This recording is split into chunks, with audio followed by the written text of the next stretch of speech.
Assalamualaikum warahmatullahi wabarakatuh. Selamat pagi adik-adik. Perkenalkan, nama saya Wahid Kamdi. Di sini saya menjadi guru mata pelajaran Desain Interior dan Eksterior.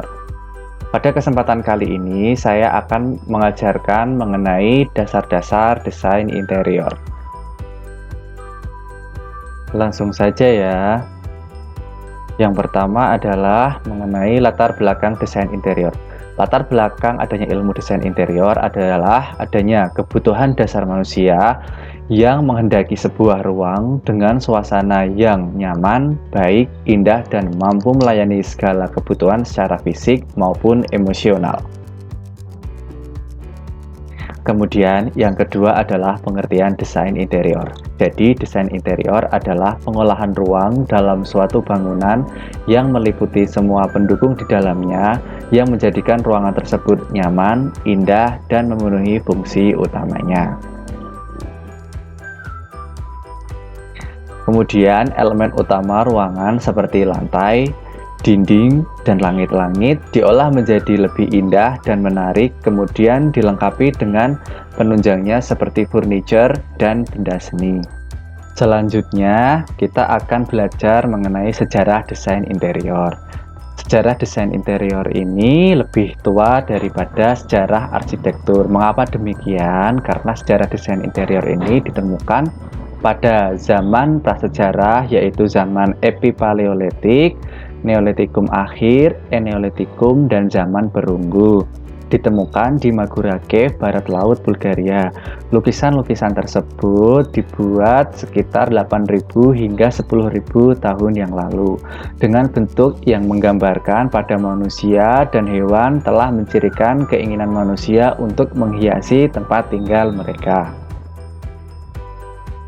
Selanjutnya adalah bentuk dasar desain interior. Yang pertama adalah bentuk kotak.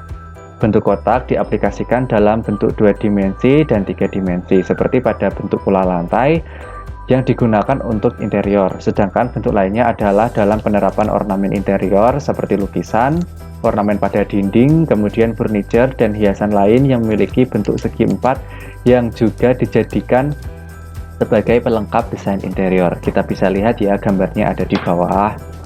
Kemudian selanjutnya adalah bentuk lingkaran. Nah, bentuk lingkaran dikembangkan dalam bentuk 3 dimensi menjadi bentuk bola, tabung, kerucut, dan bentuk lainnya. Untuk pengaplikasiannya kita bisa lihat pada gambar di bawah ini. Contohnya untuk furniture seperti bentuk lampu. Kemudian selanjutnya adalah bentuk segitiga.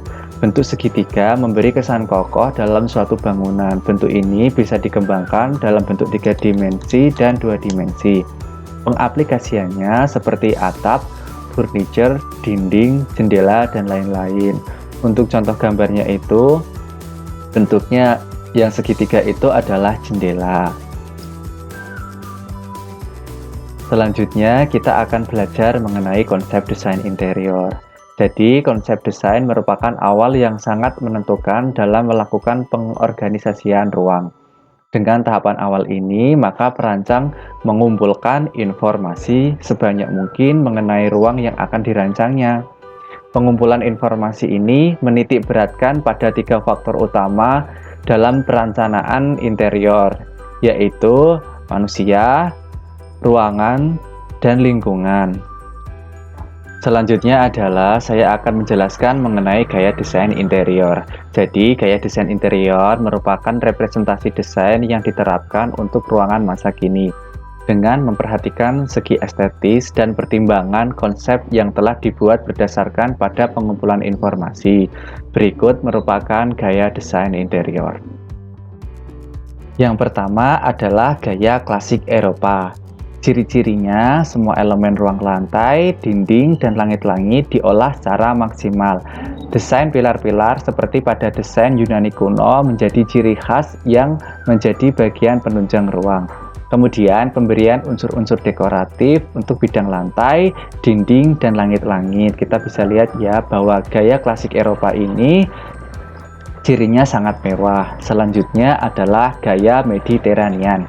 Gaya ini penggunaan material alami yang tampil seadanya seperti dinding batu bata atau plester yang difinishing secara kasar. Kemudian aplikasi warna-warna cerah untuk interior yang mendominasi seperti warna orange, kuning, dan merah. Kemudian material yang kuat dan kokoh digunakan untuk desain furniture seperti material besi tempat untuk kursi atau kayu utuh untuk meja. Selanjutnya, gaya oriental. Ukiran oriental dengan nuansa alam seperti flora dan fauna dengan finishing glossy dan berwarna gelap.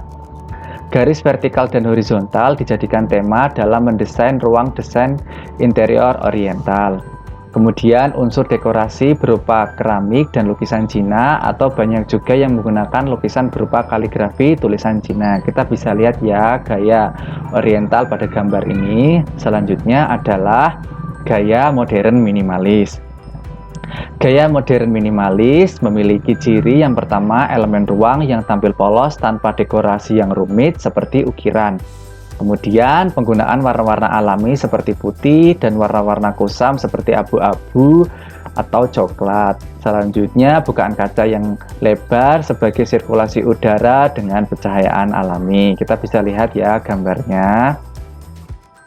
Setelah itu ada gaya country. Pada gaya ini, dinding yang dibiarkan tampil apa adanya seperti dinding bata yang tidak difinishing dan dibiarkan diekspos. Kita bisa lihat ya dindingnya itu diekspos. Kemudian atap langit-langit yang tinggi dengan rangka atap yang diekspos dari material kayu dengan ketinggian yang lebih dari biasanya. Setelah itu, furniture yang dipilih memiliki desain dan material alami seperti kayu, bambu, atau rotan dengan finishing alami tanpa ukiran-ukiran. Nah, yang terakhir adalah gaya etnik Indonesia. Sebenarnya ada banyak sekali gaya etnik Indonesia ini karena setiap daerah memiliki ciri khasnya masing-masing. Saya akan memberikan contoh kalau pada gambar tersebut adalah daerah Jawa. Ini memiliki ciri penggunaan ukiran gebyok untuk variasi dinding, hiasan wayang kulit, dan kain batik untuk pelapis furniture. Kemudian ada lagi daerah Sunda, cirinya penggunaan material bambu dan anyaman bilik bambu untuk interior ruang baik konstruksi maupun furniture. Kemudian ada juga daerah Bali, ukiran khas yang banyak terdapat pada pura, kain kotak-kotak hitam putih, kemudian atap dari material alang-alang, dan lain-lain. Adakah pertanyaan mengenai konsep dasar desain interior, adik-adik?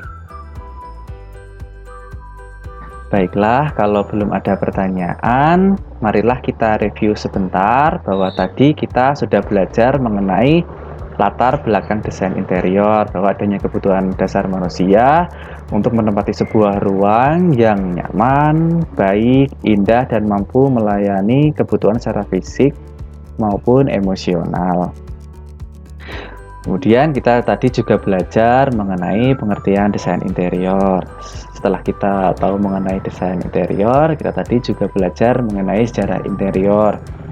Bahwa sejarah interior pada awalnya ditemukan pada Magura Cave sekitar 8.000 hingga 10.000 tahun yang lalu.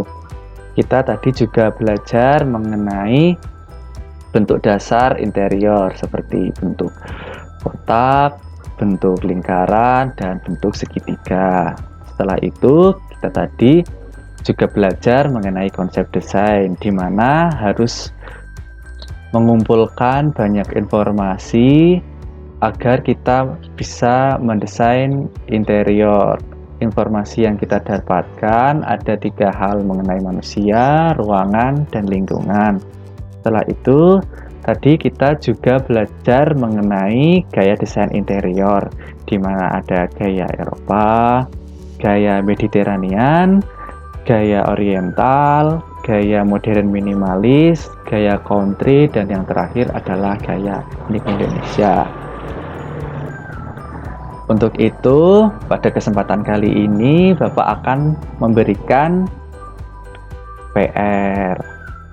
PR-nya adalah carilah ciri-ciri interior gaya etnik Indonesia minimal 10 daerah. Tadi kan baru ada daerah Jawa, daerah Sunda sama Bali. Nah, kalian bisa mencari lagi. Jangan lupa PR-nya dikumpulkan di Google Classroom paling lambat nanti malam pukul 23.59. Terima kasih untuk adik-adik semua. Pada kesempatan hari ini kita sudah belajar mengenai konsep dasar desain interior. Sampai jumpa pada kesempatan minggu depan. Wabillahi taufiq wal hidayah. Wassalamualaikum warahmatullahi wabarakatuh.